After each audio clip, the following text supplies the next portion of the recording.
The clatter of tin plates echoed through the crowded saloon as Delilah Thompson hunched over the sparse collection of food scraps she'd managed to gather. Her thin fingers carefully arranged the meager offerings: a crust of bread, a half-eaten potato, and a small piece of gristle into something resembling a meal for her 5-year-old daughter, Emma. The child's hollow cheeks and large, tired eyes spoke volumes about their circumstances. Delilah's own stomach had been empty for 2 days now, but that didn't matter.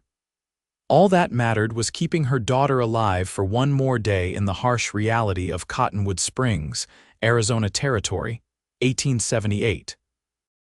"Mama, I'm still hungry," Emma whispered, looking up from the empty plate with eyes that had seen too much hardship for someone so young. "I know, sweetheart. Maybe tomorrow we'll have more," Delilah replied, gently stroking her daughter's tangled blonde hair so like her own. She fought back the tears threatening to spill. 3 months since her husband had died of fever, leaving her with nothing but debts and hungry mouths to feed.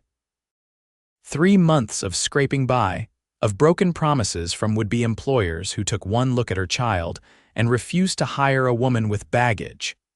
From across the noisy saloon, Jackson Calloway watched the scene unfold. He'd noticed the woman and child when they'd first slipped in, taking a corner table where they would draw little attention. The saloon owner had been about to throw them out. This wasn't a place for children, but Jackson had quietly settled their bill in advance. Something about the proud set of the woman's shoulders, even as she divided scraps between herself and her child, stirred something in him. Jackson was not a man given to impulsive acts of charity. 6 years as a ranch owner in the unforgiving Arizona Territory had taught him caution and self-preservation. The West didn't suffer fools gladly, and a man's survival often depended on minding his own business. But tonight, watching the young mother's desperate attempt to feed her child with discarded food scraps while she herself clearly starved, something shifted inside him.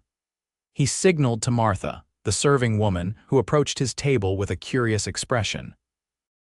"That woman and her child in the corner," Jackson said quietly, his voice carrying the slight drawl that marked his Texas origins. "Bring them each a proper meal, the best you've got. Put it on my tab." Martha raised an eyebrow but nodded. "That's mighty kind of you, Mr. Calloway. Don't often see you taking an interest in strangers." Jackson merely shrugged, his eyes still on the pair in the corner. There was something about the woman, a quiet dignity despite her circumstances, that compelled him to act. Delilah's head jerked up in surprise when Martha set down 2 steaming plates in front of them: roast beef, potatoes, and vegetables, the likes of which they hadn't seen in months.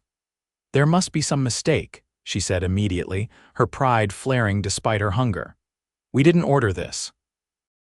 "No mistake, madam," Martha replied with a smile. "Compliments of Mr. Calloway." She nodded toward the tall, broad-shouldered man sitting alone at a table near the bar. Delilah's eyes met his across the room, a brief, electric moment of connection that startled them both. She saw a man in his early 30s, with sun-weathered skin, dark hair touched with silver at the temples, and eyes the color of a summer storm. He nodded once, a simple acknowledgement, before returning to his meal. "Mama, can we eat it?" Emma asked, her small voice trembling with excitement as she stared at the feast before her. Delilah hesitated. She had her pride, but her daughter's needs came first. "Yes, sweetheart, but slowly now, don't make yourself sick." As Emma ate with the careful deliberation of a child who had learned that food was precious, Delilah found her eyes drawn again to the stranger, this Mr. Calloway. She didn't know whether to thank him or resent him for the charity. In the end, her daughter's happiness as she ate real food for the first time in weeks made the decision for her. After ensuring Emma had eaten her fill, Delilah gathered her courage and approached his table. Up close, she could see the fine lines around his eyes, laugh lines, though he wasn't laughing now, and the strong, capable hands that spoke of hard physical labor despite his obviously prosperous appearance. "Mr. Calloway," she said, her voice steady despite her nervousness. I wanted to thank you for your kindness. It's been a difficult time for us. Jackson gestured to the empty chair across from him. Please join me, Mrs. Thompson, Delilah Thompson. She hesitated, then took the offered seat, keeping Emma in her sight. And that's my daughter, Emma. Jackson Calloway, he replied with a slight nod. You're new to Cottonwood Springs. It wasn't a question, but she answered anyway. Yes, we arrived 3 months ago after my husband. She faltered, then continued. After he passed, he'd heard there was work here. Jackson's eyes showed a flicker of understanding. There is, for those who know where to look. Times are hard all over the territory right now. I've discovered that, Delilah said with a hint of bitterness. No one seems willing to hire a widow with a child. Jackson studied her for a moment, taking in the worn but clean dress, the careful way she'd arranged her hair, the determination in her blue eyes despite the exhaustion evident in every line of her body. I might have a proposition for you, Mrs. Thompson, he said finally. I own the Triple C Ranch about 5 miles outside of town. My housekeeper left last month to care for her ailing mother in Denver. I need someone to cook and keep house. There's a small cabin on the property where you and your daughter could stay. Delilah stiffened. She'd received similar propositions before from men whose intentions were far from honorable. Reading her expression, Jackson quickly added, It's a legitimate job offer, Mrs. Thompson. You'd have your own space, fair wages, and your daughter would be well fed. I run a respectable operation. Why would you offer this to a complete stranger? She asked suspiciously. Because good help is hard to find out here, he replied simply. And because no child should be eating scraps when there's plenty to go around. He paused, then added more quietly, I know what it's like to go hungry, Mrs. Thompson. No one should have to live that way if there's an alternative. Delilah considered his words. Everything about her situation screamed for caution, yet something in his steady gaze made her want to trust him. And what choice did she really have? Their meager funds were nearly gone and winter was approaching. When would you need me to start? She asked finally. I'm heading back tomorrow morning. You could ride with me if that suits. Delilah nodded slowly. We don't have much to pack. Then it's settled.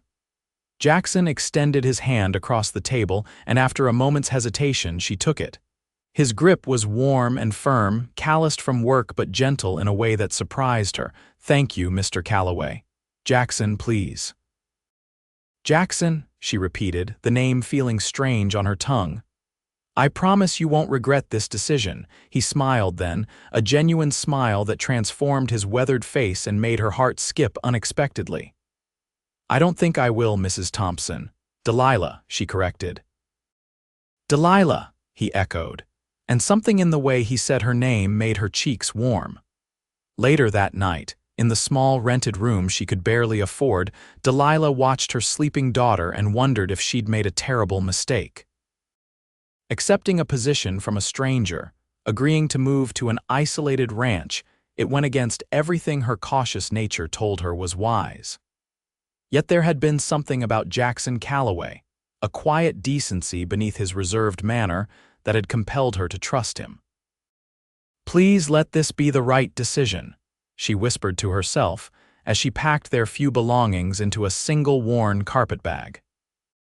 Whatever happened, she knew one thing for certain: she would do whatever it took to give Emma a better life, even if it meant putting her trust in a stranger with storm-colored eyes and unexpected kindness.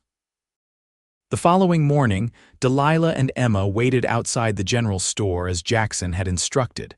The air held the crispness of early autumn, and Delilah pulled her thin shawl tighter around her shoulders. Emma, excited by the prospect of adventure, bounced on her toes beside her. Will there be animals at the ranch, Mama? She asked, her small face animated in a way Delilah hadn't seen in months. I expect so, sweetheart, Delilah replied, smoothing Emma's hair. Mr. Calloway raises cattle, so there will certainly be cows. And horses. I've always wanted to see a real horse up close. Yes, and horses too. The sound of approaching hoofbeats drew their attention. Jackson appeared, driving a sturdy wagon pulled by 2 matched bay horses.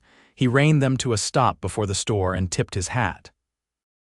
"Morning, ladies," he greeted them, his voice carrying easily in the quiet morning air.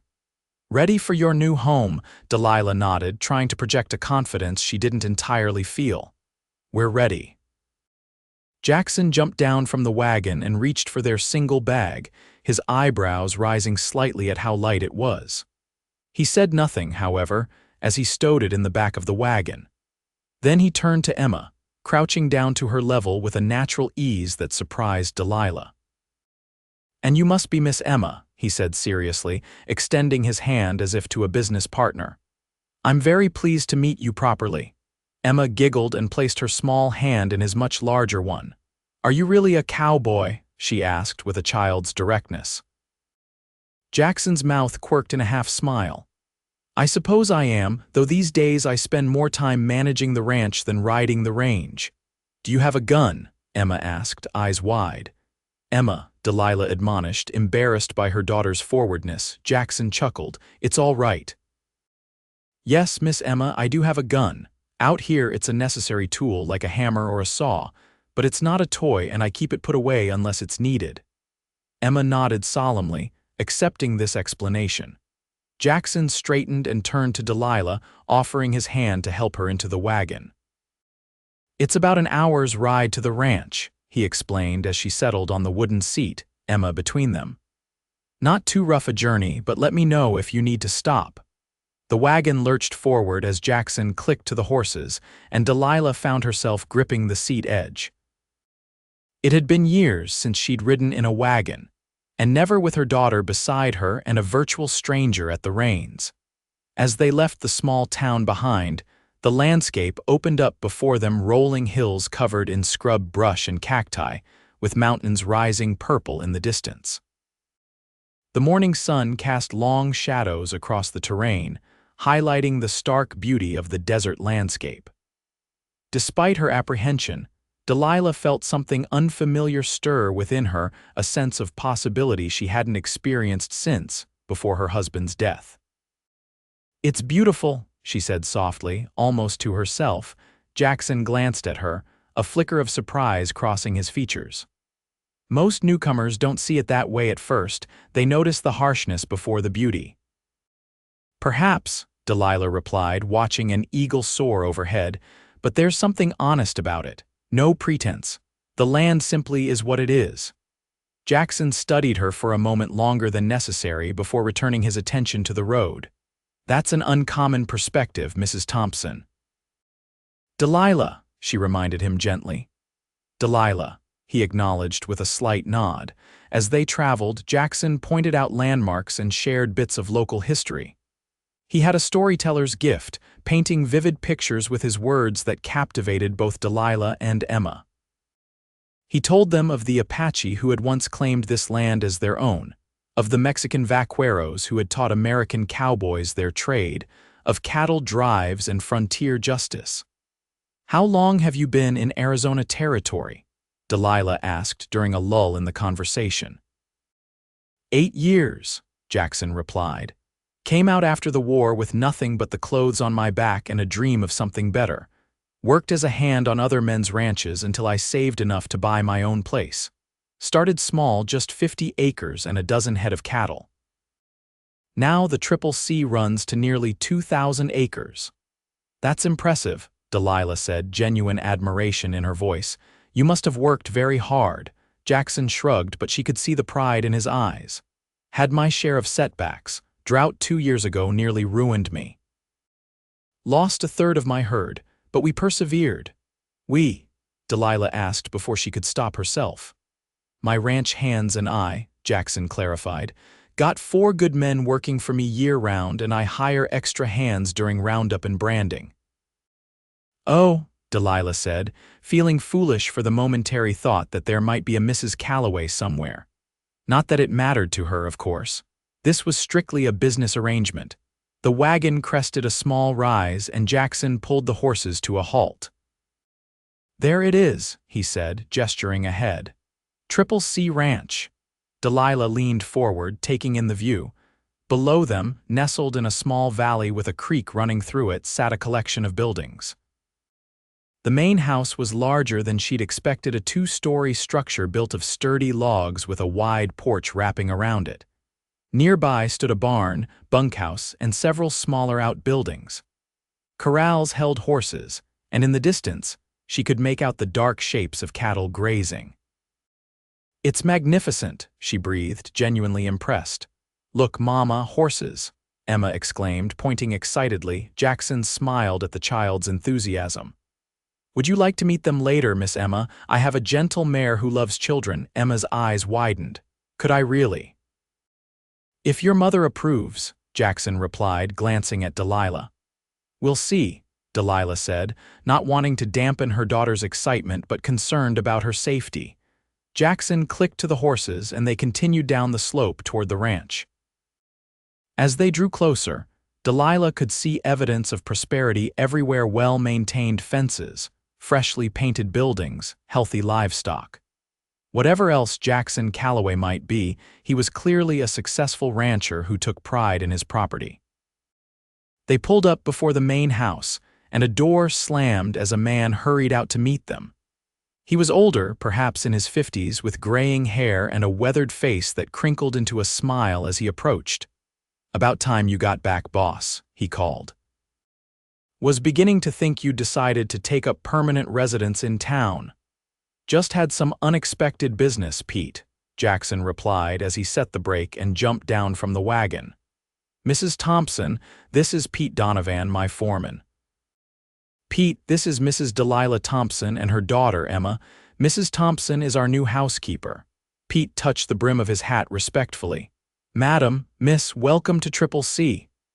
"Thank you," Delilah replied, accepting Jackson's hand to help her down from the wagon. His touch was brief but steady, his palm warm against hers. "Pete, would you see to the horses? I'll show Mrs. Thompson and her daughter to their cabin." "Sure thing, boss." Pete took the reins, giving Delilah a friendly nod before leading the wagon toward the barn. Jackson retrieved their bag from the back of the wagon, then gestured toward a small cabin set slightly apart from the main house. "Your quarters," he explained as they walked. "It's not fancy, but it's solid and weather-tight. Used to be the original homestead cabin before I built the main house." The cabin was indeed small, just one main room with a stone fireplace and a tiny bedroom off to the side, but it was clean and well-maintained. A braided rug covered part of the wooden floor, and curtains hung at the windows. A table with two chairs sat near the fireplace, and there was a small bed in the main room as well as a larger one in the bedroom. "The pump outside works year-round," Jackson explained. "Never freezes, even in winter. There's a wash basin and pitcher on the stand there. Outhouse is around back. I had the boys stock the woodpile yesterday, so you should be set for a while." Delilah turned slowly, taking it all in. After months of rented rooms and uncertain shelter, this solid little cabin seemed like a palace. "It's perfect," she said softly. "Thank you." Jackson shifted, seeming almost uncomfortable with her gratitude. "Well, I'll let you get settled. Main house is just a short walk when you're ready. No hurry about starting work today. Take time to rest after your journey. Supper's at 6, but there's bread and preserves in the cupboard if you're hungry before then." After he left, Delilah sank into one of the chairs, overwhelmed by the sudden change in their fortunes. Just yesterday, she had been feeding her daughter scraps in a saloon, wondering how they would survive another day. Now they had shelter, the promise of regular meals and employment. "Mama, I like it here," Emma declared, bouncing experimentally on the smaller bed. "And I like Mr. Calloway. He has kind eyes like Papa did." Delilah smiled at her daughter's assessment. "Yes, he does seem kind, but remember, Emma, this is just a job. Mr. Calloway is our employer, not our family." Even as she said the words, though, Delilah couldn't help but recall the way Jackson had looked at them across the saloon, not with pity, but with understanding. The way he'd offered them not just a meal, but a chance at a new life. The gentle way he'd spoken to Emma, treating her with the same respect he showed to adults. "Just a job," she repeated to herself as she began unpacking their meager belongings. Yet something within her whispered that perhaps it could become something more. By late afternoon, Delilah had arranged their few possessions in the cabin and washed the travel dust from herself and Emma. She changed into her second dress, nearly as worn as the first but at least clean, and brushed Emma's hair until it shone. "Remember your manners when we go to the main house," she instructed as they prepared to leave the cabin. "Mr. Calloway has been very generous, and we need to show our appreciation through hard work and respectful behavior." "Yes, Mama," Emma replied solemnly, though her eyes danced with excitement at the prospect of exploring their new surroundings. The main house was impressive up close, far more substantial than Delilah had expected for a bachelor rancher. The central portion was 2 stories high, with wings extending to either side. The wide porch held several rocking chairs and a swing, giving it a welcoming appearance despite its size. Delilah hesitated at the bottom of the porch steps, suddenly uncertain. Should she enter through the front door, or was there a service entrance for staff? Before she could decide, the front door opened and Jackson appeared.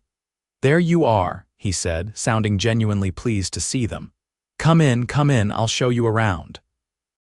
The interior of the house was as impressive as the exterior, spacious rooms with high ceilings, solid furniture, and unexpected touches of refinement. A piano stood in one corner of the parlor, bookshelves lined one wall, and colorful rugs covered portions of the polished wooden floors.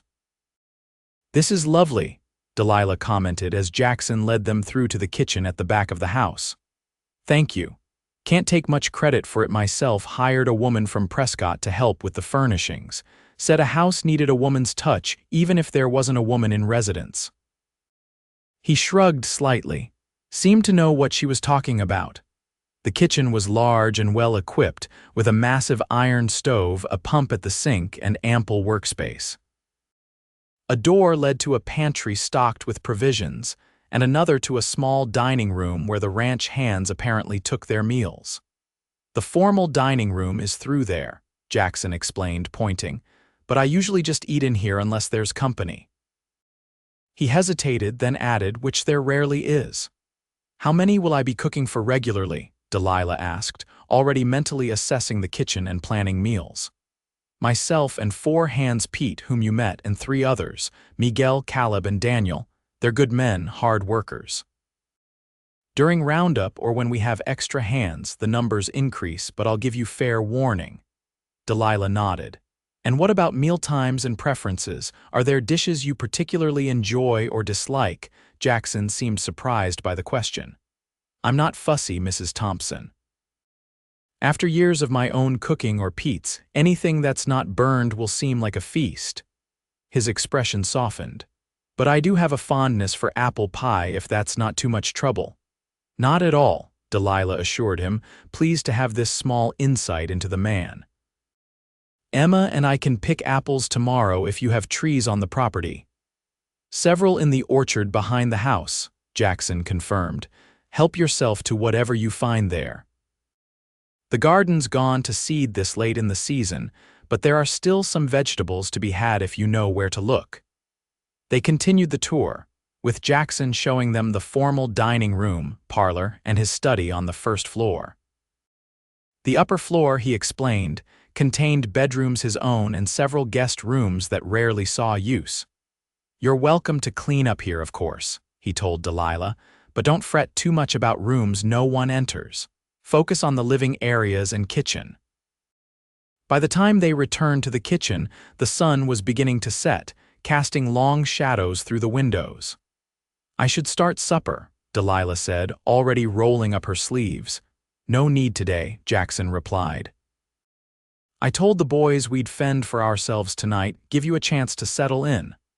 But I did prepare something simple for us, if you and Emma would care to join me."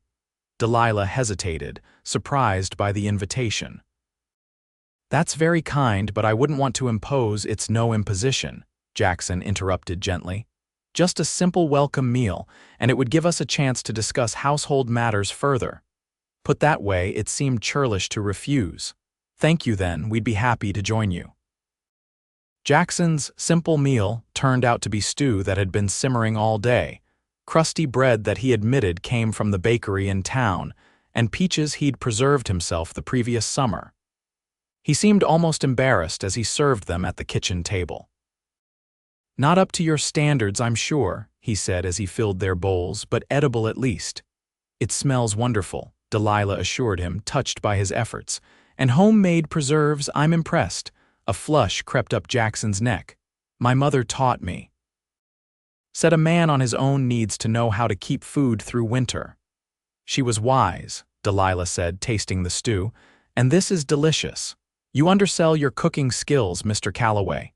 "Jackson," he reminded her, "and thank you, but I assure you my skills are limited. A few basic dishes that keep body and soul together, nothing more."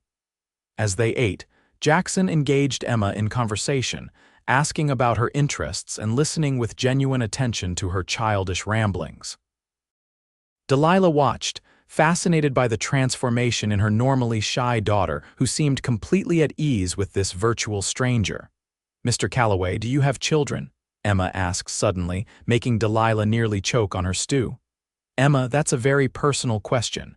Jackson smiled. "It's all right. No, Miss Emma, I don't have children, never married, so no little ones running around." "Why not?" Emma persisted, ignoring her mother's mortified expression. "Emma, that's enough," Delilah said firmly, but Jackson just chuckled. "It's a fair question." "Truth is, Miss Emma, I was busy building this ranch, didn't leave much time for courting." Emma considered this seriously. "But don't you get lonely?" A shadow crossed Jackson's face so briefly Delilah might have imagined it. "Sometimes," he admitted. "But I have my horses and cattle, and my ranch hands are good company." "Still," Emma said with the brutal honesty of childhood, "you should have a family. Everyone should have a family." An awkward silence fell, broken only when Jackson cleared his throat and rose to fetch the peaches. As he moved around the kitchen, Delilah noticed again the easy grace of his movements, the confident way he handled himself. For a man who claimed to have spent most of his life working, he had remarkably good manners and a gentleness that seemed at odds with his rugged appearance. After supper, Jackson insisted on washing the dishes himself. "You start work tomorrow, Mrs. Thompson. Tonight you're my guest." "Delilah," she corrected him with a small smile, "and thank you for a lovely meal." As they walked back to their cabin in the gathering dusk, Emma's hand warm in hers, Delilah felt a curious sense of peace settle over her. For the first time since her husband's death, she didn't feel the gnawing fear of uncertainty. Whatever the future held, they had shelter, food, and the protection of a man who, despite being a stranger, had already shown them more kindness than they had experienced in months. That night, tucked into a real bed with Emma sleeping soundly beside her, Delilah allowed herself to hope that perhaps they had finally found a place where they could build a new life, a place where a lonely rancher with kind eyes might offer them not just employment, but a seat at his table, and perhaps one day, a permanent place in his home and heart. Dawn broke crisp and clear over the Triple C Ranch, painting the sky in shades of pink and gold that took Delilah's breath away as she stepped outside to fetch water. The air held the sharp tang of sage and the promise of a beautiful autumn day.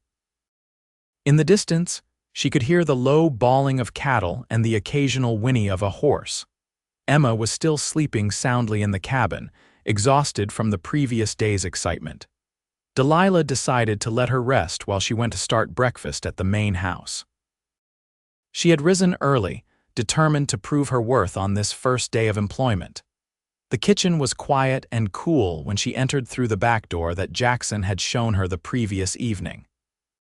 Quickly familiarizing herself with the layout, Delilah set about preparing a hearty breakfast: biscuits, gravy, eggs, and bacon. By the time heavy footsteps sounded on the porch, coffee was percolating on the stove, filling the kitchen with its rich aroma. The door opened and Jackson stepped in, stopping short at the sight of her. He was dressed for work in sturdy trousers, a faded blue shirt, and well-worn boots. His dark hair was still damp from washing, and he'd clearly just shaved, his jaw smooth except for the small nick near his chin. "Good morning," Delilah greeted him, suddenly self-conscious under his surprised gaze. "I hope I'm not overstepping by starting breakfast." "Not at all," he assured her, recovering his composure. "Just didn't expect. That is, you didn't need to start so early." "I wanted to get a feel for the kitchen before everyone arrived," she explained, turning back to the stove to hide the flush creeping up her cheeks. There was something disconcerting about Jackson Calloway in the early morning light, a vulnerability that wasn't present in the assured rancher she'd met the day before. "Well, it smells wonderful," he said, moving to pour himself a cup of coffee. "The boys will be pleased." They've been making do with burned bacon and lumpy porridge since Mrs. Jenkins left. "Where's your daughter?" he asked after taking an appreciative sip of the coffee, still sleeping.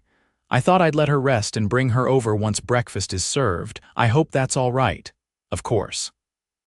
"She's welcome in the main house anytime." Jackson hesitated, then added, "In fact, I was thinking. There's a small room off the kitchen that Mrs. Jenkins used as a sort of sitting room. She would mend or read there during quiet afternoons. You're welcome to make use of it for Emma if you'd like a place for her while you work." The thoughtfulness of the gesture caught Delilah off guard. "That's very kind of you." Jackson shrugged, seeming embarrassed. "Just practical. Can't have a child underfoot in a busy kitchen." Before Delilah could respond, the back door burst open and 3 men trooped in, bringing with them the scents of horses and hay and the crisp morning air. They stopped short at the sight of Delilah, exchanging glances before removing their hats. "Madam," the oldest of them said, nodding respectfully, "you must be Mrs. Thompson." "I am," Delilah confirmed with a smile, "and you would be." "Daniel Cooper, madam. These here are Caleb Whitaker and Miguel Vasquez." The 3 men nodded in turn. Daniel was perhaps in his 40s, with graying hair and a weathered face that spoke of years in the sun. Caleb was younger, maybe 25, with sandy hair and an open, friendly expression. Miguel was of similar age to Caleb but darker, with keen eyes that missed nothing. "Pleased to meet you all," Delilah said. "Breakfast will be ready in about 10 minutes. "Smells like heaven, madam," Caleb said with obvious appreciation. "Been a while since we had a proper meal to start the day." "The boss's cooking ain't exactly something to write home about," Daniel added with a wink at Jackson, who merely raised an eyebrow in response. "Mind your manners, Cooper, or you'll find yourself eating your own cooking again," Jackson warned, but there was no heat in his tone.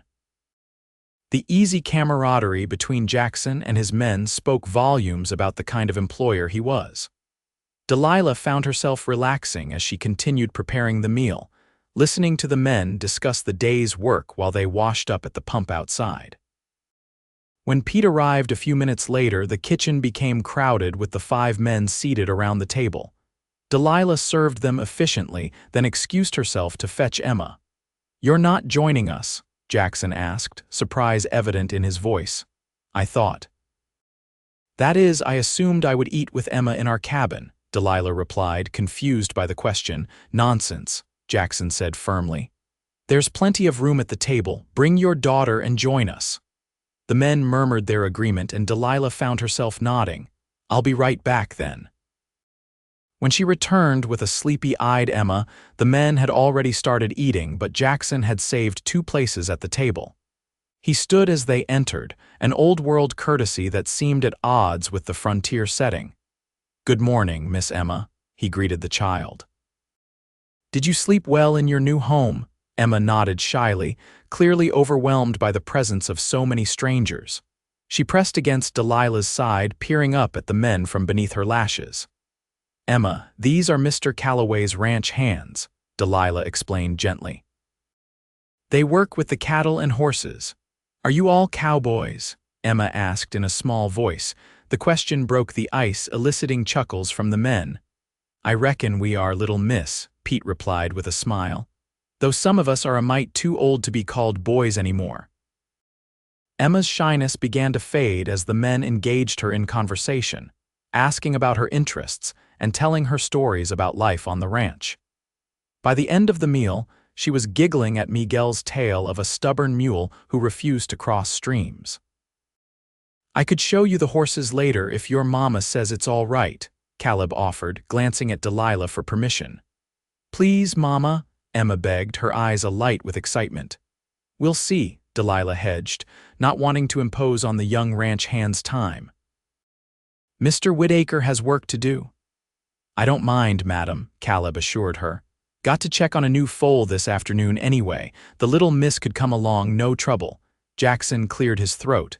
"Actually, I was planning to show Emma the horses myself this morning, if that's acceptable." He looked to Delilah, a question in his eyes.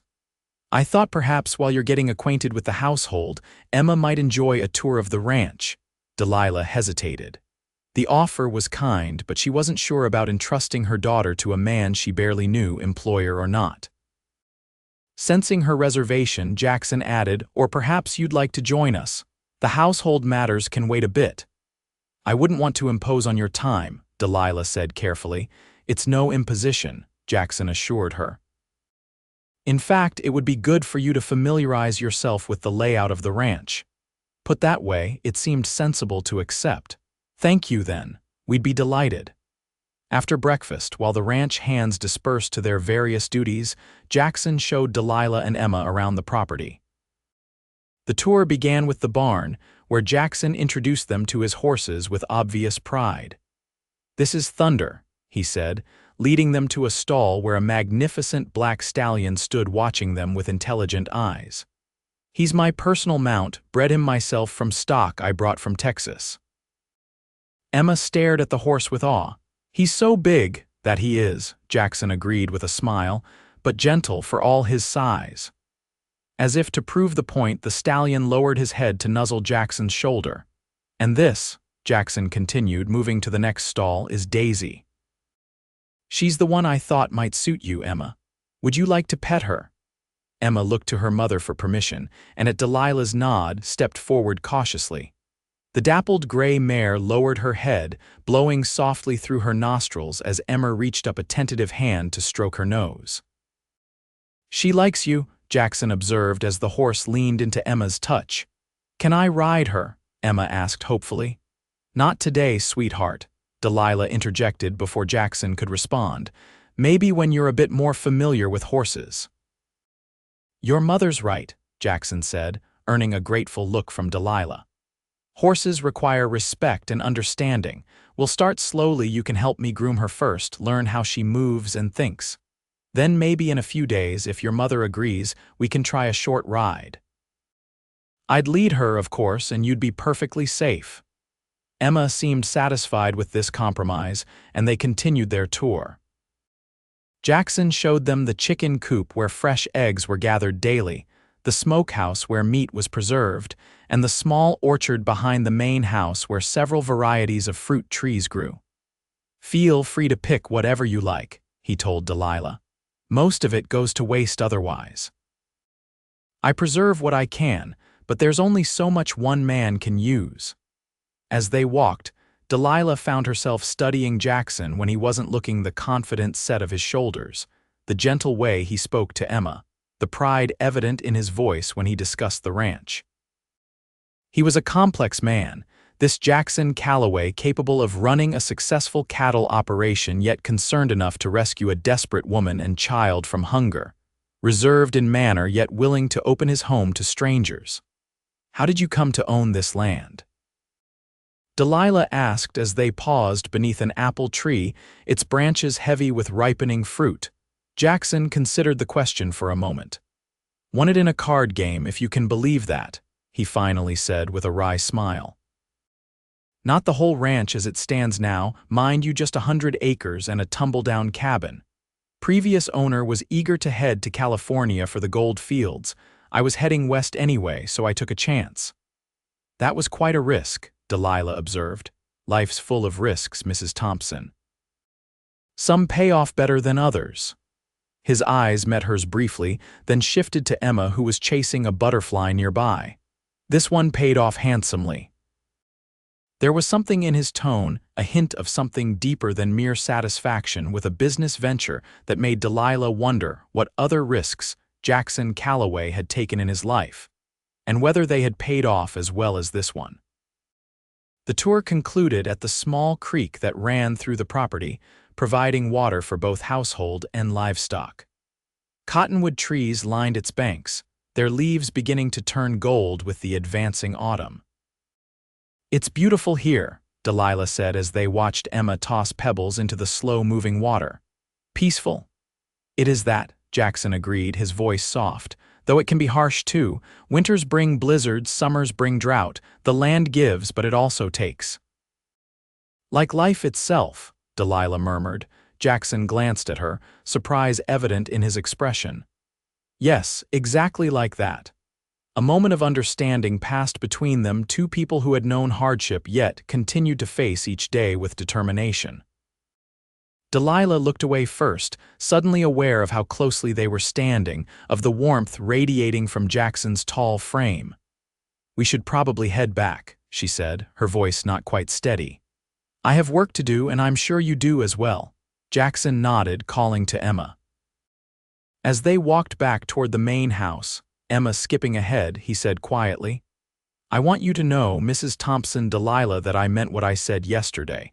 This is a respectable position. I have no expectations beyond the duties we discussed." Delilah felt her cheeks warm with embarrassment. "I never thought, no, but others might," Jackson interrupted gently. "Small communities breed gossip. I wouldn't want your reputation compromised by working for a bachelor." The consideration touched her deeply. "Thank you for your concern, but I'm not worried about gossip. I've learned that feeding my child is more important than what others might think." Jackson studied her for a long moment, his gray eyes thoughtful. "You're a remarkable woman, Delilah Thompson." Before she could respond, Emma called out, pointing excitedly at her rabbit darting through the underbrush, and the moment passed. Yet as they continued toward the house, Delilah was acutely aware of Jackson beside her, of the unexpected compliment that had made her heart beat a little faster, and of the possibility that perhaps he found her as intriguing as she found him. The days quickly settled into a routine at the Triple C Ranch. Delilah rose early each morning to prepare breakfast for Jackson and the hands, then spent her days managing the household, cleaning, cooking, mending, and tending to the small kitchen garden she had begun to reclaim from neglect.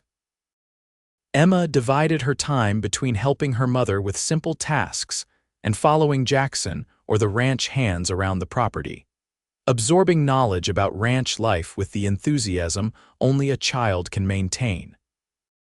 To Delilah's surprise, Jackson made time nearly every day to teach Emma about horses, true to his promise. He showed infinite patience with the child's questions and cautious approach, never rushing her or making her feel foolish. Within a week, Emma was helping to groom Daisy under Jackson's watchful eye, and by the end of the second week, she had taken her first short ride around the corral, beaming with pride as Jackson led the gentle mare. "Mama, did you see me? I was riding." Emma exclaimed when they returned to the main house that afternoon, her cheeks flushed with excitement. "I saw, sweetheart," Delilah confirmed, smiling at her daughter's joy. "You were very brave." "Mr. Calloway says I'm a natural," Emma continued, practically bouncing with enthusiasm. "He says maybe soon I can learn to ride by myself." Delilah shot Jackson a questioning look, and he quickly clarified, "Not alone, of course. I meant without me leading the horse. I'd still be right there in the corral with her." Delilah replied, not entirely convinced. "We'll see." "There's no rush." Later, after Emma had gone to play in the small room off the kitchen that had indeed become her special place, filled with books and small toys that Jackson had mysteriously found in the attic, Delilah confronted him. "You don't need to spend so much time with Emma," she said as she kneaded dough for the evening bread. "I'm sure you have more important matters to attend to." Jackson leaned against the doorframe, watching her work. "More urgent, perhaps, but not more important," he replied. "Besides, I enjoy her company. She reminds me of my sister at that age, full of questions and eager to learn." "You have a sister," Delilah asked, surprised. In the 2 weeks they'd been at the ranch, Jackson had shared very little about his past or family. A shadow crossed his face. She died during the war. Typhoid took her and my parents within a month of each other. I'm so sorry, Delilah said softly, genuinely moved by the pain evident in his voice. Jackson shrugged as if to physically shake off the memory. It was a long time ago, but Emma. She has that same spark in her eyes. It's good to see it again. Delilah felt a pang of guilt for her earlier suspicion. She adores you, you know, talks about Mr. Calloway constantly. A smile tugged at the corner of Jackson's mouth. The feeling is mutual. She's a remarkable child. You've done well with her, especially under difficult circumstances. Thank you, Delilah said, touched by the compliment. I've tried my best, though I worry it hasn't been enough. It has, Jackson assured her. She's kind, curious, and well-mannered, a credit to your parenting. Delilah ducked her head, focusing on the dough beneath her hands to hide the flush creeping up her cheeks. Jackson's praise affected her more than it should, stirring feelings she had thought long buried with her husband. May I ask about her father? Jackson inquired cautiously after a moment of silence. You mentioned he passed away, but… Delilah hesitated, then decided there was no harm in sharing the truth. Thomas was a dreamer, she said softly, always chasing the next opportunity, convinced that prosperity was just around the corner. We moved often, following his schemes, first to California for gold, then to Nevada for silver, finally to Arizona, where he'd heard of rich farmland available for homesteading. She paused, remembering. He wasn't a bad man. He loved Emma and me in his way. But he was restless, always looking to the horizon instead of seeing what was right in front of him. When fever took him last spring, we were nearly destitute. He'd spent our last savings on seed for a farm that never materialized. I'm sorry, Jackson said quietly. That must have been incredibly difficult. It was, Delilah acknowledged. But in some ways his death forced me to become stronger, more self-reliant. I learned I could survive on my own, make decisions without deferring to someone else's dreams. Jackson studied her for a long moment, his gray eyes thoughtful. You're an extraordinary woman, Delilah Thompson. It was the second time he'd said something similar, and like before, it made her heart flutter in a way that was both alarming and exhilarating. Hardly extraordinary, she demurred. Just doing what needed to be done. That's exactly what makes you extraordinary, Jackson countered. Many would have given up, sought the easiest path. You chose to fight for your daughter's welfare, to maintain your dignity even when feeding her scraps. The mention of that night in the saloon brought a rush of memories, the desperation she had felt, the humiliation of gathering discarded food for her child, and then the unexpected kindness of a stranger with storm-gray eyes. Why did you help us? She asked suddenly, the question that had lingered in her mind since that night finally finding voice. You could have simply looked away, like everyone else did. Jackson was quiet for so long that Delilah thought he might not answer. Finally, he said, when I was a boy, after my father was injured in a logging accident, my mother had to take in washing to feed us. There were weeks when there wasn't enough, when she would pretend she wasn't hungry so my sister and I could eat. He moved to the window, looking out at the ranch that represented all he had built. One winter, things were particularly bad. We hadn't eaten in 2 days when a stranger came to town, a cattle buyer passing through. He saw us huddled outside the general store, saw how my mother was trying to make a few cents last for necessities. Without a word, he brought us into the store and bought supplies: flour, sugar, beans, bacon enough to last a month. When my mother tried to thank him, to ask his name, he just said, "Pass it on when you can." Jackson turned back to Delilah, his expression earnest. When I saw you and Emma that night, I remembered that man, remembered my mother's dignity even in desperation. I couldn't look away. The simple honesty of his explanation moved Delilah deeply. Well, she said, trying to lighten the suddenly emotional atmosphere, we're certainly grateful you didn't. Jackson smiled, the warmth of it reaching his eyes. As am I. The ranch has never felt more like a home than it has these past 2 weeks. The admission hung in the air between them, fraught with possibilities neither was ready to acknowledge. After a moment, Jackson cleared his throat. "I should let you get back to your work. I've taken enough of your time." As he turned to leave, Delilah called after him, "Jackson?" When he paused, looking back, she said simply, "Thank you, not just for the job, but for being kind to Emma. It means more than I can say." "It's my pleasure," he replied softly. "Truly." As October gave way to November, the weather grew cooler, and the rhythm of ranch life shifted with the season. Cattle were moved to winter pastures. Repairs were made to buildings before winter storms arrived, and preparations began for the long months ahead. Delilah found herself increasingly comfortable in her role at the Triple C. The main house, which had initially seemed intimidatingly large, now felt familiar and welcoming. She had reorganized the kitchen to her liking, tended to neglected corners of the house, and added small touches that transformed the bachelor residence into a true home. Fresh curtains sewn from fabric Jackson had brought from town, wildflowers arranged in simple jars, beeswax candles that filled the rooms with a honey scent. Jackson noticed these changes, commenting on them with appreciation. "The place hasn't looked this good since it was built," he told her one evening as they sat in the kitchen after supper, Emma already tucked into bed in their cabin. "It just needed a woman's touch," Delilah replied, echoing his earlier comment about the furnishings. "Indeed it did," he agreed, his gaze lingering on her face in a way that made her pulse quicken. Such moments had become increasingly common between them, quiet exchanges over meals, or when they happened to find themselves alone, glances that lasted a beat too long, conversations that went deeper than employer and employee should perhaps venture. Delilah told herself it meant nothing, that Jackson was simply a kind man who enjoyed company after years of relative solitude.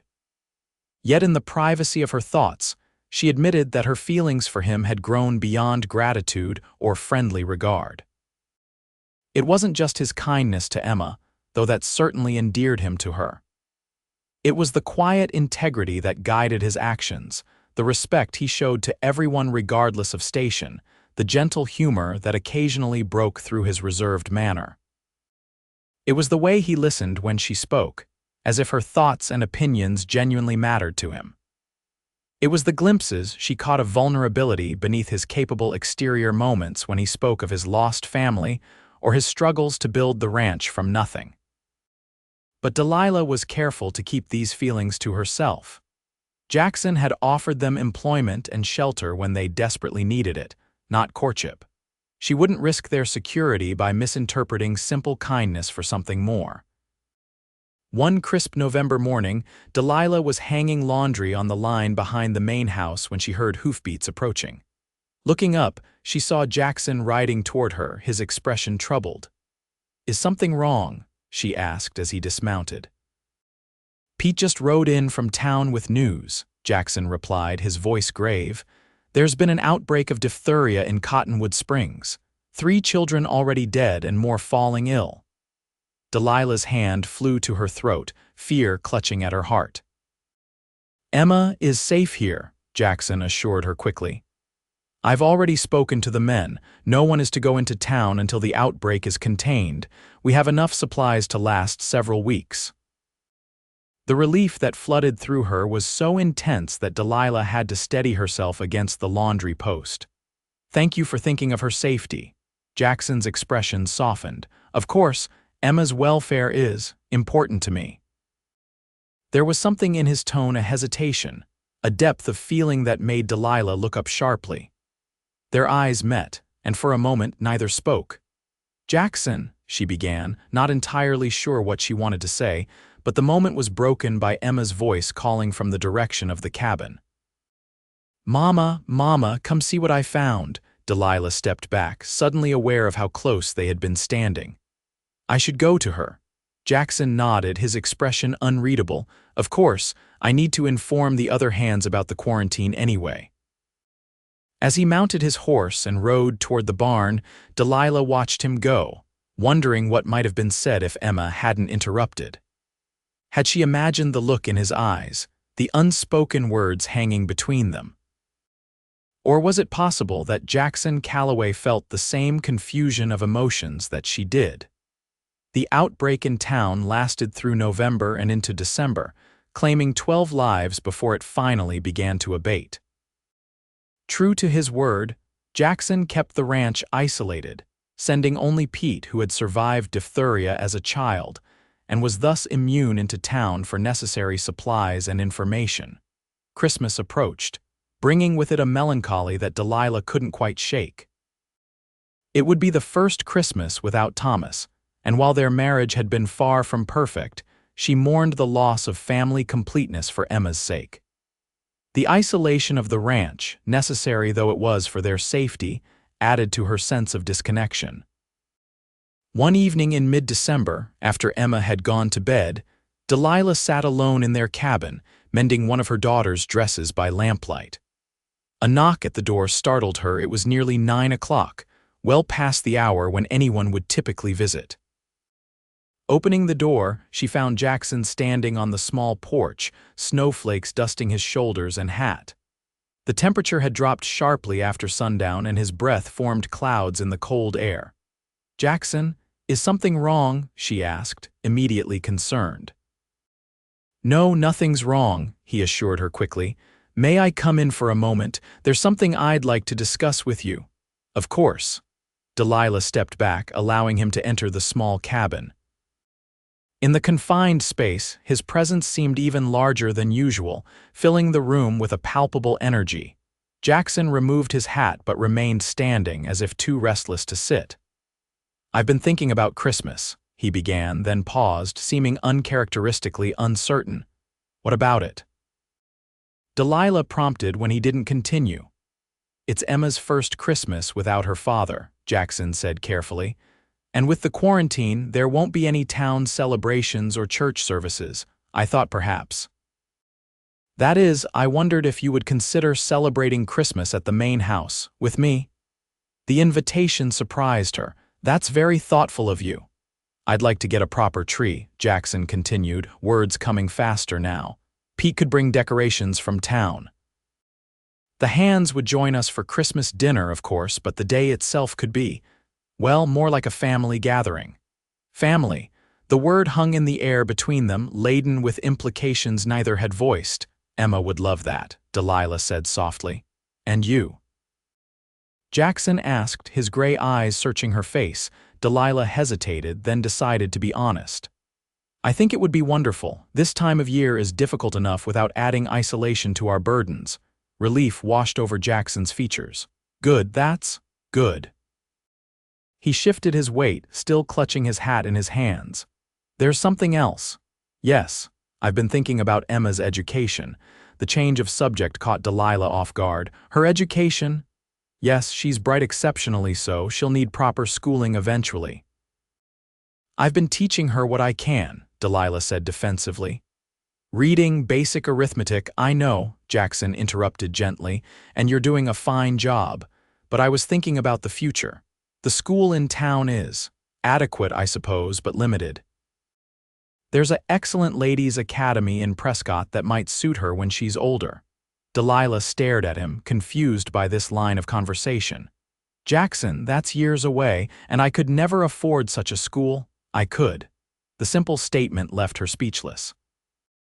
"That came out wrong," Jackson said quickly, running a hand through his hair in frustration. "I'm not expressing myself well tonight."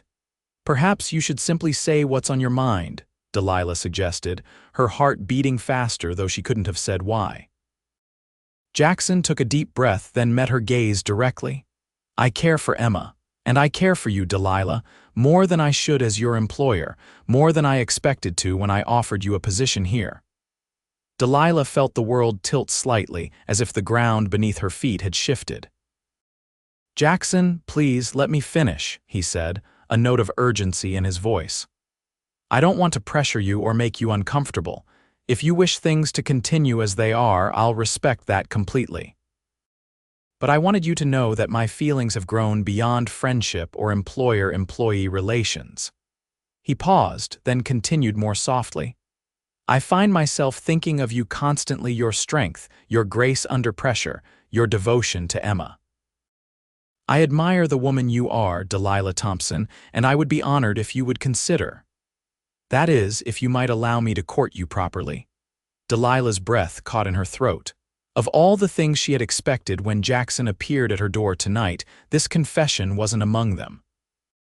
I know it's sudden, he hurried on when she didn't immediately respond, and perhaps unwelcome. If so, I apologize for overstepping. It's not unwelcome, Delilah interrupted, finding her voice at last. Just unexpected. Hope flickered in Jackson's eyes. Then you're not opposed to the idea. Delilah considered her response carefully. I would be lying if I said I hadn't developed feelings for you as well, Jackson, but there are complications. I'm your employee, I have Emma to consider, and it's only been 8 months since Thomas died. I understand, Jackson said gently. And I don't expect an immediate answer. I only wanted you to know where I stand, to open the possibility for something more between us if you're willing. He moved toward the door, then paused with his hand on the latch. Think about it, Delilah, that's all I ask. And regardless of your decision, nothing will change regarding your position here or my fondness for Emma. I will think about it, she promised. And thank you, Jackson, for your honesty and for caring about us both. After he left, Delilah sank into a chair, her mind whirling with this unexpected development. Jackson Calloway, the successful rancher who could have his pick of women, wanted to court her, a widow with a child, no money to her name, and nothing to offer but herself. It seemed almost too good to be true, yet there had been no mistaking the sincerity in his eyes, the emotion in his voice. Delilah knew Jackson was not a man to speak such words lightly or without careful consideration of their meaning. As she prepared for bed that night, checking on Emma's sleeping form before retiring to her own room, Delilah allowed herself to imagine a future different from the one she had envisioned after Thomas's death, a future where she and Emma were not alone, where they were part of a family again, where the kindness Jackson had shown them that first night in the saloon extended to a lifetime of care and companionship. The thought both thrilled and terrified her. To open her heart again was to risk pain, to make herself vulnerable in ways she had sworn never to be again. Yet to close herself off from the possibility of love with a man like Jackson seemed equally frightening, a different kind of loss, a future of might have beens and regrets. Sleep was long in coming that night, as Delilah weighed her fears against her hopes, her past against her possible future. When dawn finally broke, she had reached no firm decision, but she had admitted one truth to herself. She was falling in love with Jackson Calloway, and the prospect of a life with him filled her with a joy she had thought never to feel again. The days leading up to Christmas were filled with a subtle tension between Delilah and Jackson, not unpleasant, but charged with awareness of the unresolved question between them. Jackson was true to his word, making no demands and continuing to treat her with the same respect as always. Yet Delilah could feel his gaze on her when he thought she wasn't looking, could sense the hope behind his casual interactions. For her part, Delilah found herself noticing things about Jackson she had previously overlooked: the grace of his hands as he worked, the quiet authority he wielded without arrogance, the gentleness that belied his rugged exterior. She caught herself watching him with Emma, heart swelling at the natural ease between them, the way he answered the child's endless questions with patience and respect. 3 days before Christmas, Jackson and Caleb rode out at dawn to find a suitable tree, returning mid-afternoon with a magnificent pine that filled the main house with its fresh, resinous scent. Emma was beside herself with excitement, dancing around the tree as Jackson secured it in a stand he had crafted himself. "It's the biggest Christmas tree I've ever seen," she exclaimed, eyes wide with wonder. "Well, we need a big tree for a special Christmas," Jackson replied, smiling at her enthusiasm. "I thought tomorrow we might decorate it together, you, your mother, and me. Pete brought back some ornaments from town, and I have a box of decorations that belong to my family in the attic." Emma's face lit up. "Can we, Mama, please?" "Of course, sweetheart," Delilah agreed, her heart warming at the sight of her daughter's joy. It had been too long since she'd seen such pure happiness on Emma's face. Later that evening, after Emma had gone to bed full of anticipation for the next day's activities, Delilah found Jackson in his study, a ledger open before him though he didn't appear to be working. He looked up as she entered, his expression softening at the sight of her. "Emma's finally asleep," Delilah said, hovering in the doorway. "She's so excited about decorating the tree tomorrow I thought she'd never settle down." Jackson smiled. "It's good to see her so happy. Children should be excited at Christmas." "Thank you for doing this," Delilah said softly. "For making an effort to give her a special holiday." "It's my pleasure," Jackson replied, rising from his desk to approach her. "Though I must admit, it's not entirely selfless. I haven't properly celebrated Christmas in years. It's good to have a reason again." They stood facing each other in the doorway, close enough that Delilah could smell the clean scent of soap and leather that always seemed to cling to him. "I've been thinking about what you said," she began hesitantly. "About your feelings." Jackson's expression remained carefully neutral. And I'm not opposed to the idea of you courting me," Delilah said, her voice gaining strength as she continued. "In fact, I would welcome it, but I need to be certain that you understand what you're taking on. Emma and I come as a package. My priority will always be her welfare." "I would expect nothing less," Jackson assured her. "Delilah, I care deeply for both of you. I want to make a life with you and Emma to give you both the security and happiness you deserve. And if it doesn't work between us," Delilah pressed, "what happens to our position here? I can't risk Emma's stability on a romantic notion that might fade." Jackson considered her words seriously. "Your position here is secure regardless of what develops between us. I give you my word on that, but I don't enter into this lightly, Delilah. When I offer my heart, it's not a passing fancy." The sincerity in his voice, the steadiness of his gaze, reassured her more than any flowery declaration could have done. This was a man who meant what he said, who understood commitment and responsibility.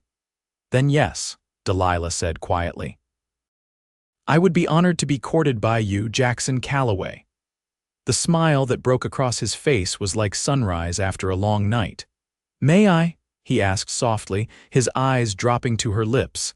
Delilah nodded, her heart racing as Jackson leaned forward. His kiss was gentle, almost reverent, a promise rather than a demand. His hand came up to cup her cheek, thumb brushing lightly over her skin as if she were made of the finest porcelain. When they parted, Delilah felt breathless, not from the physical intensity of the kiss but from the emotion behind it. There had been more tenderness in that simple contact than in years of marriage to Thomas. "I should go," she whispered, not trusting herself to remain alone with him when her emotions were so raw, so new. Jackson nodded, understanding in his eyes. "Of course. Good night, Delilah." "Good night, Jackson." As she walked back to the cabin through the crisp December night, stars brilliant overhead in the clear mountain air, Delilah felt a lightness in her step that had been absent for longer than she could remember. Whatever the future held, tonight she would allow herself this simple joy, the knowledge that she was cared for, valued not just for her usefulness but for herself, by a man whose integrity and kindness she had come to admire deeply. Christmas Day dawned bright and clear, the overnight snowfall transforming the ranch into a glistening wonderland. Emma woke at first light, tumbling from bed with excitement to see what Santa had brought. Delilah had worried about presents, having little money to spend, but Jackson had quietly arranged for Pete to bring packages from town, dolls and books for Emma, and a beautiful woolen shawl for Delilah that she suspected cost far more than he claimed when she protested its extravagance. They spent the morning at the main house, Emma exclaiming over her gifts while Jackson watched with obvious pleasure. After the modest celebration in their cabin, they made their way through the snow to the main house, where Jackson had prepared a feast with their help. The dining room table groaned under the weight of roast turkey, ham, potatoes, vegetables, and pies that Delilah had baked the previous day. The ranch hands joined them for dinner, the normally quiet house filled with conversation and laughter. Emma, initially shy around so many adults, soon warmed to the attention, especially when Miguel produced a small wooden horse he had carved for her.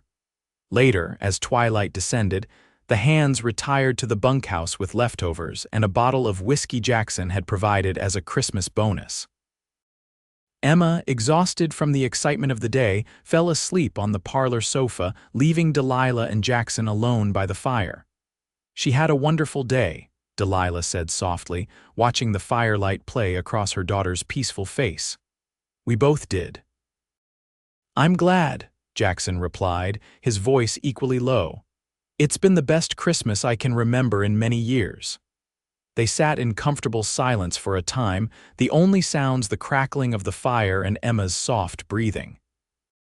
Finally, Jackson reached into his pocket and withdrew a small package wrapped in tissue paper. I have one more gift, he said, extending it to Delilah. Something I wanted to give you privately. Delilah took the package, surprised by its weight. Carefully unwrapping it, she gasped when she saw what lay inside a delicate silver locket on a fine chain. Jackson, it's beautiful, she whispered, tracing the intricate engraving with her fingertip. Open it, he urged gently. Inside was a tiny photograph of Emma, her smile bright and carefree in a way it hadn't been when they first arrived at the ranch. Opposite was a small lock of dark hair. Is this mine? Jackson confirmed. A rather old-fashioned gesture, I know, but I wanted you to have something of both of us close to your heart, if that's not too presumptuous. Tears pricked at Delilah's eyes. It's perfect, she assured him. Would you help me put it on? Jackson moved to sit beside her, taking the locket from her hands. As she turned and lifted her hair, his fingers brushed the nape of her neck, sending a shiver down her spine that had nothing to do with the winter chill.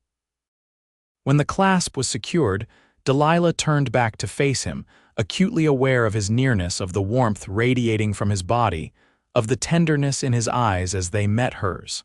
Thank you, she said softly. Not just for the locket, but for everything you've done for us.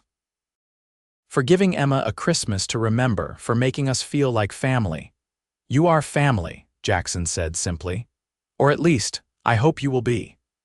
The implication of his words hung in the air between them, a possibility too new to name yet too powerful to ignore. Delilah found herself leaning toward him, drawn by an invisible force that seemed to bind them together. Their second kiss was different from the first, still gentle, but with a deeper current of emotion, of longing, of promises yet to be spoken. Jackson's hand came up to cradle her face, his touch reverent, as if she were the most precious thing he had ever held. When they parted, both slightly breathless, Jackson rested his forehead against hers. I'm falling in love with you, Delilah Thompson, he whispered, the words barely audible yet filling the space between them. I think perhaps I began falling that very first night when you walked into the saloon with your head held high despite your circumstances. Delilah closed her eyes, letting his words wash over her. I'm afraid, she admitted, her voice trembling slightly. Not of you, but of feeling this way again, of being vulnerable. I know, Jackson replied, understanding in his voice. And I won't rush you. We have time, Delilah. All the time we need. A small sound from the sofa drew their attention, Emma stirring in her sleep, murmuring something unintelligible before settling again. I should take her back to the cabin, Delilah said reluctantly, though the thought of leaving the warmth of the parlor, of Jackson's presence, was suddenly unappealing. Stay, Jackson said, then quickly added, both of you. There are plenty of rooms upstairs. It's late and cold outside. There's no need for you to trudge through the snow tonight. Delilah hesitated, considering the propriety of accepting such an offer. Reading her thoughts, Jackson added, no one would think anything of it, not on Christmas night, with the temperature dropping and a sleeping child to consider. And I give you my word as a gentleman, your virtue is safe under my roof. The last was said with a hint of humor, easing the moment. Delilah found herself smiling despite her concerns, All right, she agreed, for Emma's sake. Of course, Jackson replied, his eyes twinkling with unspoken understanding. For Emma's sake. As winter gave way to spring, the relationship between Delilah and Jackson blossomed like the wildflowers that began to dot the rangeland. Their courtship was conducted with propriety. Jackson was acutely aware of Delilah's position and reputation, but it progressed steadily, deepening with each passing day. They spent evenings together after Emma was asleep, sometimes talking for hours by the fire in the main house, sometimes simply enjoying each other's company in comfortable silence. Jackson shared stories of his childhood in Texas, of his years building the ranch, of dreams he still harbored for its future. Delilah spoke of her own upbringing in Missouri, of her brief happiness with Thomas before his restlessness drove them west, of her hopes for Emma's future. As March turned to April, they began taking rides together on Sunday afternoons. Emma secured before Jackson on his gentle mare, while Delilah rode a docile gelding he had trained specially for her. These excursions became the highlights of Delilah's week, opportunities to explore the far reaches of the ranch, to picnic beside hidden streams or under shady cottonwoods, to watch Emma's confidence grow as she learned more about horses and the land.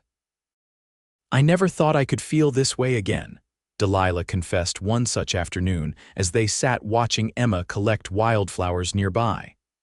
"After Thomas died, I was so focused on survival that I couldn't imagine making room in my heart for anyone else." Jackson's hand found hers, his calloused fingers intertwining with her smaller ones. "And now I can't imagine my heart without you in it," she replied simply. The smile that lit his face was worth any risk, any vulnerability she might feel in opening herself to love again. He brought her hand to his lips, pressing a kiss to her knuckles with a reverence that made her breath catch. "I love you, Delilah Thompson," he said, his voice deep with emotion. "You and Emma have brought light back into my life when I didn't even realize how dark it had become." "And I love you, Jackson Calloway," she replied, the words feeling right, true in a way she hadn't expected. Later that evening, after they had returned to the ranch and Emma was tucked into bed in their cabin, Jackson lingered on the small porch, reluctant to leave despite the late hour. "Delilah," he began, an uncharacteristic nervousness in his voice, "I've been thinking about our situation, this courtship." Delilah felt a flicker of alarm. "Is something wrong?" "No," he assured her quickly. "Just the opposite. Everything feels so right that I find myself wondering why we're waiting." "Waiting?" Jackson took both her hands in his. "I love you. I love Emma. I want us to be a family officially, permanently. I want to fall asleep beside you each night and wake up with you each morning. I want to hear Emma's laughter in the main house every day, not just when you're working or visiting," understanding dawned. "Jackson, are you proposing?" "Yes, I believe I am." He dropped to one knee, still holding her hands, his expression earnest in the moonlight. "Delilah Thompson, would you do me the extraordinary honor of becoming my wife? Of allowing me to be a father to Emma, a husband to you, for all the days we have left on this earth?" Tears sprang to Delilah's eyes, blurring his beloved face. "Yes," she whispered, then louder, "Yes, Jackson Calloway, I will marry you." Joy transformed his features as he rose, gathering her into his arms for a kiss that sealed their promise to each other. When they finally parted, both breathless, Jackson rested his forehead against hers. "When?" he asked, his voice husky with emotion. "Soon," Delilah replied, surprising herself with her certainty. "I don't want to wait any longer than necessary. Perhaps when the Reverend makes his monthly visit." 2 weeks from Sunday, Jackson confirmed, a smile breaking across his face. "That's soon enough for you, Mrs. Almost Calloway," Delilah laughed, the sound bright in the quiet night. "It will have to do, I suppose, though at this moment even that seems too long to wait." The news of their engagement spread quickly through the ranch and into town.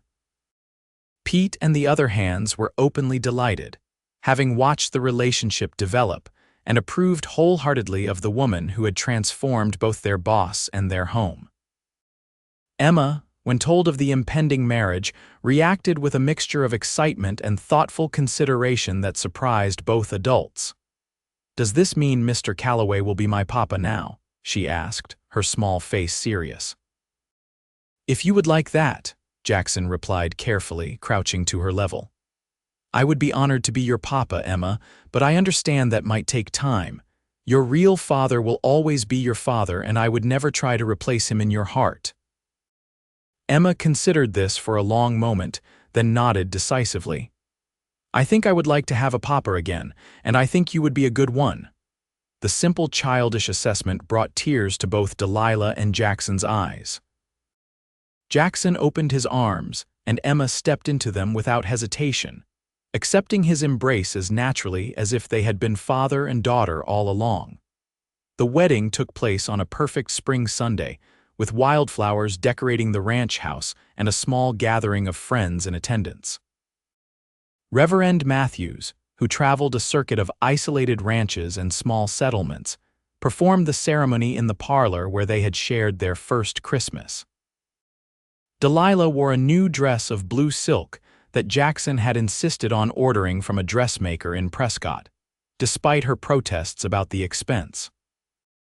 Emma served as flower girl, solemn with the responsibility of her role until the moment the Reverend pronounced them husband and wife, at which point she broke into a dance of joy that made everyone laugh. The celebration that followed was modest, but joyful, a feast prepared by Delilah with help from the ranch hands' wives. Music provided by Miguel on guitar and Daniel on fiddle, dancing that continued well into the evening. As twilight fell, Emma, exhausted from excitement, fell asleep on a settee, allowing the newlyweds a few moments alone on the porch. "Happy, Mrs. Calloway?" Jackson asked, his arm around her waist as they watched the first stars appear in the darkening sky. "Happier than I ever imagined possible," Delilah replied, leaning into his embrace. "It feels like a dream." "If it is, I hope we never wake," Jackson murmured, pressing a kiss to her temple. "Though I suspect the reality of marriage will have its challenges along with its joys." "All things worth having do," Delilah said softly, "but we'll face them together." Later that night, after the guests had departed, and Emma had been settled in her new room in the main house, a space Jackson had secretly prepared over the previous weeks, painted yellow with a window seat perfect for reading, husband and wife retired to their own chamber. In the privacy of their bedroom, illuminated only by lamplight, they came together with a tenderness that spoke of deep love rather than mere passion. Jackson's hands, so capable in the work of ranching, proved equally skilled in bringing Delilah pleasure she had never known existed. Their union was a beginning, a promise, a completion that left them both breathless with wonder at the bond they had forged. "I love you," Jackson whispered in the quiet aftermath, his wife cradled against his chest. "I think perhaps I was waiting for you my entire life without knowing it." "And I for you," Delilah replied, tracing the contours of his face with gentle fingers. "Even through the hardships, the loss, the struggle, perhaps especially through those times I was making my way to you." In that moment, both reflected on the extraordinary journey that had brought them together, a journey that began with a desperate mother feeding her child scraps in a saloon, and a lonely rancher who recognized in her plight an echo of his own past suffering. A journey that had led, improbably but perfectly, to this night, this bed, this shared future stretching before them full of promise. 5 years later, on a warm June evening, Jackson Calloway stood on the porch of his ranch house, watching the sun set over the land he had built from nothing. Behind him, through the open door, came the sounds of family life. Emma, now 10, reading aloud to her 3-year-old brother Thomas and 2-year-old sister Grace. Delilah's voice gently correcting or encouraging as she prepared the evening meal. The Triple C Ranch had prospered along with its inhabitants. The house had been expanded to accommodate the growing family, the herd had doubled in size, and Jackson's reputation as one of the territory's most successful ranchers had spread throughout Arizona and beyond. But it was not the material success that filled Jackson's heart as he stood watching the day end. It was the knowledge that inside that house waited the people who had transformed his life from mere existence to genuine, living a woman whose strength and tenderness continued to amaze him daily. A daughter whose quick mind and gentle spirit made him prouder than if she had been born of his blood. And the two young children who represented the future they had created together. The screen door creaked, and Delilah stepped out to join him, slipping her arm around his waist with the easy familiarity of long-established love. "Supper's almost ready," she said, following his gaze to the sunset-painted landscape. "What are you thinking about out here all alone?" Jackson smiled, drawing her closer. "Not alone," he corrected gently. "Never alone, not anymore." He pressed a kiss to her temple, inhaling the scent of her hair, still the same mixture of lavender and sunshine that had first captivated him. "I was thinking about that night in the saloon, actually. How close I came to minding my own business, to looking away like everyone else." Delilah nodded, understanding immediately. "It's strange to think how differently our lives might have turned out if you had." "I thank God every day that I didn't," Jackson said fervently. "That I was given the chance to bring you and Emma to my table that night, and eventually to offer you a seat for life. And I thank God every day that I had the courage to accept," Delilah replied, turning in his arms to face him. "That I trusted the kindness I saw in your eyes, the decency in your offer." Their lips met in a kiss that, despite the passage of years and the familiarity of marriage, still held the power to quicken their hearts and reaffirm the bond between them. "Mama, Papa, Thomas is eating the paste again." Emma's voice called from inside, breaking the moment and making them both laugh. "Duty calls," Delilah said, her eyes dancing with humor. "Indeed it does," Jackson agreed, taking her hand as they turned toward the house, their home, filled with the family they had built together from the most unlikely of beginnings. As they stepped inside, into the warmth and chaos of family life, both carried the same thought in their hearts, that sometimes the greatest journeys begin with the smallest acts of kindness, and that love, once found, could transform even the harshest landscape into paradise.